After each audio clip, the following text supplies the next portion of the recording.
আলহামদুলিল্লাহ তুমি খুবই তোমার শেষের কথাটা মাইলস্টোন দুর্ঘটনায় আহত আরিয়ান আফিফ নামের ১২ বছর বয়সী এক শিশু সুস্থ হয়ে বাড়ি ফিরছে। ১২২ দিন চিকিৎসা ও অসংখ্য অস্ত্রোপচারের পর মাইলস্টোন দুর্ঘটনা থেকে বেঁচে ওঠা আরিয়ান আজ সুস্থ হয়ে বাড়ি ফিরছে বলে জানিয়েছেন national institute of burn and plastic surgery. দীর্ঘ ১২২ দিনের চিকিৎসা শেষে আজ বাড়ি ফিরে যাচ্ছে। National institute of burn and plastic surgery হাসপাতালে তার চিকিৎসার পুরো সময় জুড়েই আরিয়ান চিকিৎসকদের চোখে একজন ডিফিকাল্ট টু ট্রিট কেস হিসাবে পরিচিত ছিলেন। চিকিৎসাকালে আরিয়ানের মোট ৩৪ বার ছোট বড় অস্ত্রোপচার করা হয়েছে বলে জানান প্লাস্টিক সার্জন অধ্যাপক ডক্টর ফোয়ারা তাসমিম। সিঙ্গাপুর থেকে টিম এসেছিল, এছাড়া ভারত, বাংলাদেশ, চায়না বিভিন্ন দেশের চিকিৎসকরা সমন্বয় করে আমরা ওদের চিকিৎসা সম্পন্ন করি এবং ও এখন অনেকটাই ভালো। বাড়িতে যাওয়ার মতো অবস্থা হয়েছে তার আরও কিছুদিন আগে, কিন্তু ও যেহেতু ওর মা একা এবং ওর আর ভাই বোনও নেই, সব মিলিয়ে ওর মা এক ধরনের আশঙ্কা থেকে একটু সময় নিচ্ছিলেন বাসায় যাওয়ার জন্য।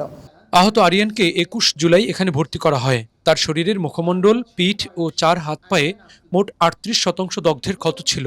সেই সঙ্গে শ্বাসনালীতে আঘাতের আশঙ্কাও ছিল। ৩ দিন আইসিইউতে ভেন্টিলেটর সাপোর্ট সহ মোট ৮ দিন সে আইসিইউতে ছিল বলে জানান তিনি।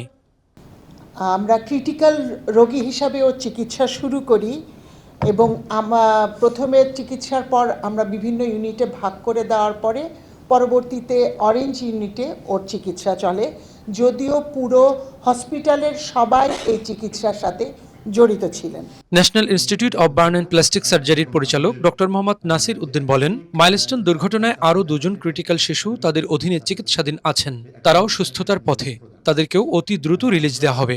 আমাদের ডাক্তাররা, আমাদের নার্সরা, আমাদের অন্যান্য কর্মীরা আমাদের কিন্তু অনেকটা ওভারটাইমে কাজ করতে হয়, কিন্তু সেই হিসাবে হ্যাঁ মানে আমাদের একাডেমিক মানে আমাদের রেসিডেন্টরা কিন্তু অনেক ভূমিকা পালন করে, যেটা লোকবল যে পরিমাণে থাকা উচিত। হয়তো স্বাভাবিকভাবে আমাদের বাংলাদেশের পরিপ্রেক্ষিতে চিন্তা করলে মনে হতে পারে এটা তো অনেক বড় হাসপাতাল, এখানে রোগী কম, কিন্তু আমরা যদি বার্নের রোগীদের চিকিৎসা করতে চাই, ইন্টারন্যাশনাল স্ট্যান্ডার্ডে করতে চাই, তাহলে কিন্তু সেটাও আমাদের এখানে পর্যাপ্ত স্পেসিং নাই, পর্যাপ্ত মানে যতটুকু জায়গা নিয়ে একটা বেড থাকার কথা আমরা কিন্তু মানে তুলনামূলকভাবে ঘন করেই রাখি। কারণ ৩০০ বা ৫০০ বেডের বা একটা বার্নের হসপিটালের যত স্পেস দরকার যতটুকু, এবং এর সাথে একাডেমিক হসপিটাল হিসাবে সব কিছু কিন্তু আমাদের অত স্ট্যান্ডার্ড হইতে আসে তাই না, নাই।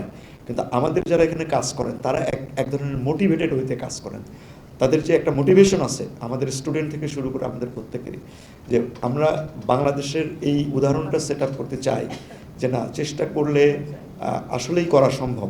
আহত আরিয়ান আফিফ সুস্থ হয়ে বাড়ি ফিরতে পেরে আবেগে আপ্লুত। সে আবার স্বাভাবিক জীবনে ফিরে আসবে বলেও মানসিকভাবে প্রস্তুত। এতদিন পর বাড়ি যাচ্ছি, আমার খুব খুশি লাগতেছে। আমার একটা মামাতো ভাই আছে, ওকে আমি খুব ভালোবাসি, আমার অনেক আদরের ভাই, তাকে অনেক মিস করি আমি। ডাক্তারদের জন্য সবার দোয়া আমি এত দূর আসতে পারছি। সবার সাথে দেখা করব, মজা করব, খালামণির সাথে দেখা করব। এতদিন বাহার যাচ্ছে, আমার খুব খুশি লাগতেছে, কি বলবো আর। আমার খুব ভালো ফিল হচ্ছে। আমার কোনো নিজের মধ্যে আমি অসুস্থতা ভাব রাখতেছি না যে বাহার যেতেছি। আমি চিন্তা করতেছি আমি সুস্থ একদম। আমি চিন্তা করতে চাচ্ছি না যে আমি এখনও একটু অসুস্থ আছি, আমার কানের সমস্যা হচ্ছে এখনও, কিন্তু আমি ওগুলো চিন্তা করতে চাই না। যে আমি চাচ্ছি যে আমি একদম সুস্থ, আগে জীবনটা ফিরে নিতে চাই ইনশাল্লাহ। আমার ফুটবল খেলা খুব পছন্দ। আমি চাই আমি তাড়াতাড়ি সুস্থ আবার আগের মতো ফুটবল খেলবো ইনশাল্লাহ ইনশাল্লাহ ইনশাল্লাহ। সন্তানকে আবার নিজের বুকে ফিরে পেয়ে আফিফের মা চিকিৎসক, নার্স ও অন্যান্য স্বাস্থ্যকর্মীদের প্রতি কৃতজ্ঞতা জানান। আমি বাচ্চাটাকে নিয়ে বাসায় ফিরবো, আজকে আমার কত যে আনন্দ আমি বুঝাইতে পারবো না। ও না থাকলে আমার ঘরের দরজাটা বন্ধ ছিল, আজকে সেই দরজাটা খুলবে।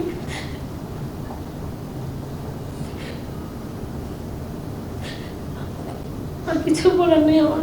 ম্যাডামকে অনেক ধন্যবাদ, স্যার অনেক ধন্যবাদ, সব ম্যাডামদের অনেক ধন্যবাদ। ওরা আমার বাচ্চাকে এত ভালোবাসছে আমি বুঝাইতে পারবো না। একজন পোড়া রোগীর চিকিৎসা পরবর্তী পুনর্বাসন একটি গুরুত্বপূর্ণ বিষয় এবং এটি দীর্ঘমেয়াদী প্রক্রিয়া। আরিয়ানকে ছুটি পরবর্তী ফলো আপ সহ সকল নির্দেশনা দেবে বলে জানিয়েছেন national institute of burn and plastic surgeon. Ariyan আফিফের সুস্থ ও স্বাভাবিক জীবনে ফিরে আসার প্রত্যাশায় সারা বাংলাদেশ।